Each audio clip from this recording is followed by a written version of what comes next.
La production de tilapia bio vendue vivant au Togo est une réalité depuis quelques années. Les initiateurs du projet sont allés à l'école des professionnels de la filière au Ghana. On a fait venir des géniteurs du Ghana. Vous savez, eux, ils sont dedans il y a longtemps. Quand on dit géniteurs, c'est les reproducteurs. On les a fait venir du Ghana et on fait des productions sur place. On ramasse les larves qu'on essaie d'élever pour 3 bonnes semaines pour les amener aux alevins qui part après qu'on grossit, juste pour avoir de grammage raisonnable. Et là, à partir de 10 grammes, nous les transférons sur le lac Togo, à Kwesi. Puis ça va là-bas pour 4-5 mois. Et puis on a la taille requise, on le relance sur le marché comme poisson marchand. Une soirée a été dédiée à la dégustation des tilapia produits au Togo. C'est un tilapia bio fait au Togo et je crois que c'est bon pour la consommation. J'ai vu la différence entre ce qui est dans le frigo et ce qui est en live, on dirait. La pisciculture et surtout la production de tilapia n'est pas sans difficulté. Nous sommes en train de chercher des voies et moyens pour ramener le prix des provandes, parce que c'est les provandes qui coûtent très cher. Les provandes coûtent 70% de coût de production. Décembre, on serait autour de 550 et par finir, nous allons descendre considérablement et même voir si entre-temps, à l'horizon 2020, installer carrément l'usine de production de provence ici parce que nous avons la matière première. Le projet de la production des tilapia dont le rendement est d'1 tonne par jour à présent passera à 2 tonnes par jour d'ici l'année prochaine selon les initiateurs du projet.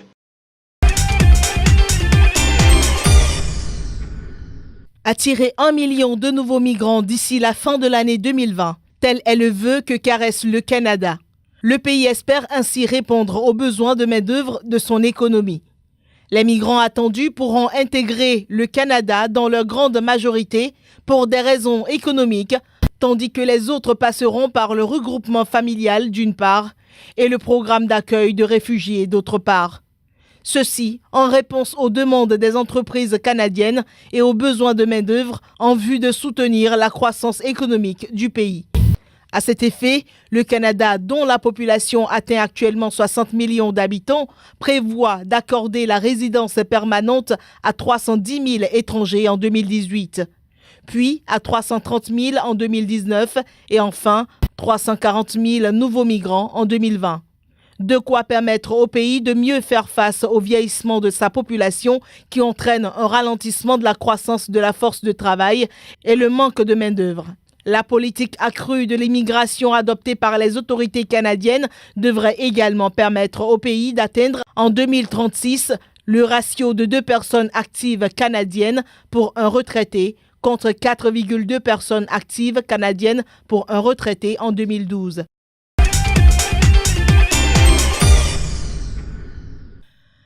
Avec une prévision de 1,6% annoncée en début d'année, le taux de croissance de la zone CEMAC va rester à 0,2% comme ce fut le cas en 2016. Ainsi, les différentes mesures prises par la Banque des États de l'Afrique centrale en réduisant les coefficients des réserves obligatoires des banques et les plafonds de refinancement de certains États n'auront pas suffi pour changer la donne.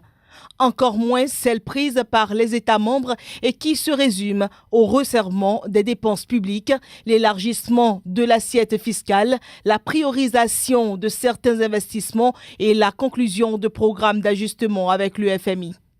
En dépit donc d'un renforcement du cadre macroéconomique par rapport à 2016 et nonobstant la croissance de son PIB, l'espace CEMAC qui regroupe le Cameroun, le Gabon, le Congo, la Guinée équatoriale, le Tchad et la République centrafricaine ne verra pas son économie redécoller en 2017.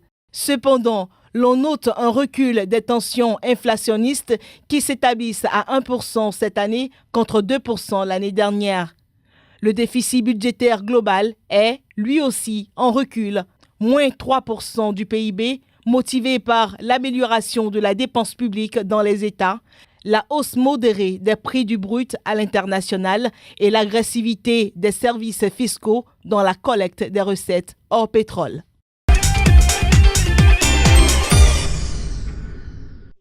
La Côte d'Ivoire, premier producteur et exportateur de fèves de cacao dans le monde, est l'un des principaux pays producteurs et exportateurs de café et de l'huile de palme, a recouvré son admissibilité à l'AGOA en 2011.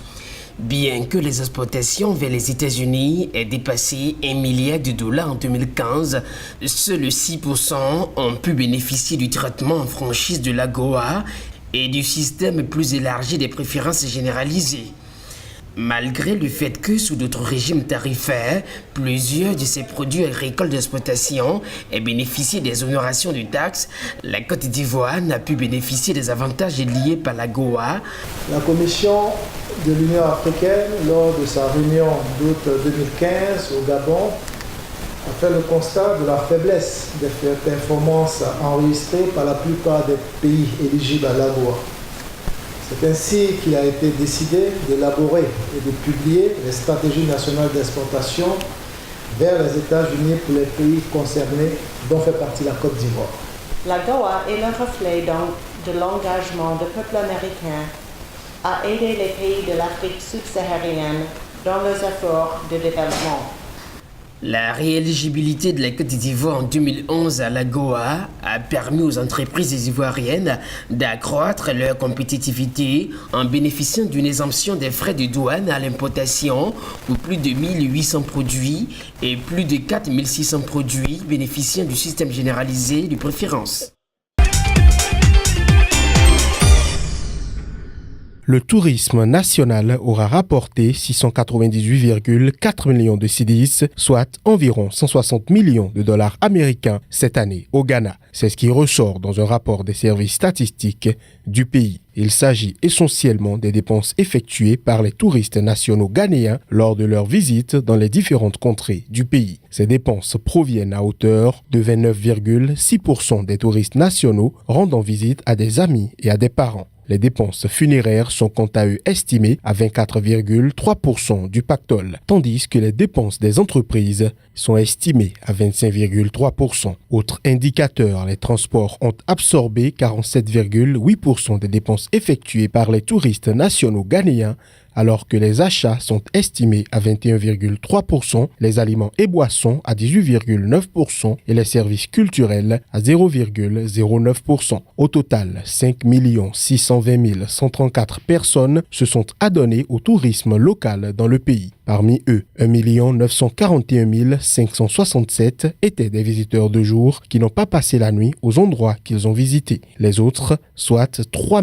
678 567, étaient des visiteurs de nuit qui ont passé au moins une nuit à leur destination. Enfin, les touristes domestiques masculins représentent 47% au Ghana, tandis que ceux féminins sont estimés à 53%.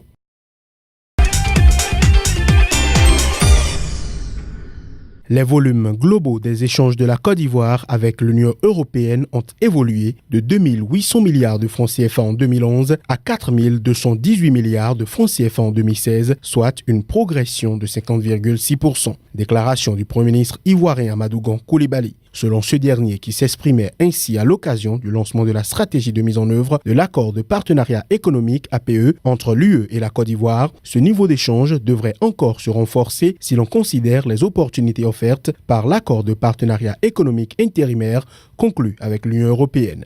Cet accord, au dire du Premier ministre ivoirien, a en effet marqué le début d'une nouvelle étape dans les relations économiques entre la Côte d'Ivoire et l'Union européenne. Signé en 2008 et ratifié en 2016, le dit accord de partenariat économique intérimaire se décline en 25 mesures regroupées en 5 axes. Sa stratégie de mise en œuvre vise essentiellement l'amélioration de la compétitivité ainsi que l'accroissement de la capacité de production, de transformation et d'exportation des produits agricoles ivoiriens. L'objectif visé est d'accroître la transformation locale de la production agricole majeure, notamment le cacao, l'anarcade et l'EVA.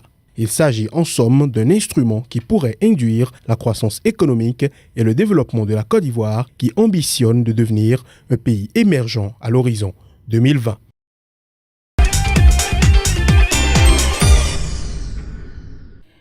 Les réformes entreprises par le gouvernement nigérien devraient à moyen terme être récompensées par une reprise de la croissance. C'est ce que nous apprend le Fonds monétaire international qui table cette année sur une croissance de 5,2% qui devrait progresser au même rythme en 2018, tirée essentiellement par les secteurs des hydrocarbures, des services et la croissance du crédit. Pour le FMI, les performances macroéconomiques du pays sont restées globalement satisfaisantes en 2016, malgré une conjoncture peu favorable à une économie aussi dépendante des matières premières que celle du Niger. Le produit intérieur brut réel a progressé de 5, alors que l'inflation a été maîtrisée à 0,2% en raison notamment d'une bonne campagne agricole et d'un rebond de la production pétrolière.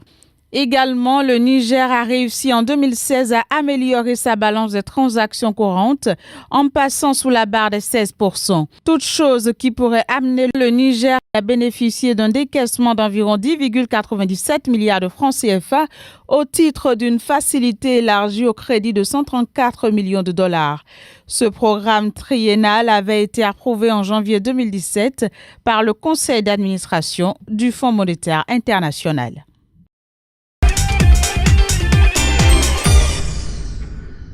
Avec une production annoncée de 280 000 tonnes d'huile d'olive, la Tunisie connaît une saison 2017-2018 plutôt exceptionnelle.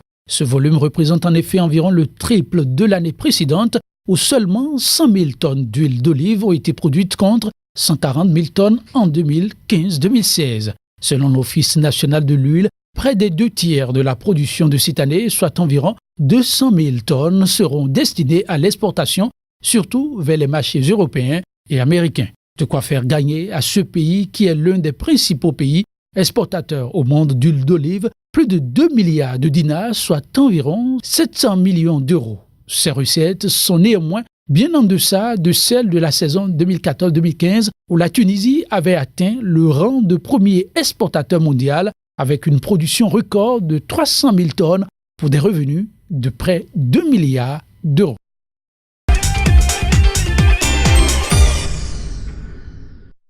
À quelques semaines de l'ouverture à Abidjan du sommet Afrique-Europe, la Côte d'Ivoire inaugure un nouvel accord de partenariat avec l'Union européenne. D'aucuns continuent de se poser la question de savoir pourquoi la Côte d'Ivoire a-t-elle ratifié l'accord de partenariat économique. Si elle ne le faisait pas, en ce moment-là, elle aurait pénalisé toute son économie du fait de la perte des avantages en termes de franchise douanière dont notre pays bénéficie depuis longtemps lorsqu'il exporte vers l'Europe. La Côte d'Ivoire et le Ghana ont ratifié leur accord de partenariat économique intérimaire durant le mois de juillet 2016. Ces APE intérimaires garantissent à ces deux pays le même accès au marché européen que l'APE régional et prévoient à terme une libéralisation à 89% des lignes tarifaires par la Côte d'Ivoire et 80% pour le Ghana, étalée sur une période de 15 ans. Le gouvernement ivoirien est convaincu que la mise en œuvre de l'accord de partenariat économique contribuera à l'amélioration de la compétitivité de notre économie ainsi qu'à l'accroissement de la capacité de production, de transformation et d'exportation des produits agricoles et industriels ivoiriens. L'accord de partenariat économique a été signé par presque tous les États ouest-africains en décembre 2014. Seuls le Nigeria, la Gambie et la Mauritanie n'ont pas encore signé le test. Quand tous les partis auront signé ce test, la procédure de ratification pourra débuter. Côté européen, le test sera soumis à l'approbation du Parlement européen. Après la ratification des 2/3 des États africains et l'approbation du Parlement européen, le test pourra être appliqué à titre provisoire, notamment pour les aspects liés au démantèlement tarifaire. Dans la dynamique d'un lobbying, la Côte d'Ivoire espère obtenir la signature du Nigeria, de la Gambie et de la Mauritanie.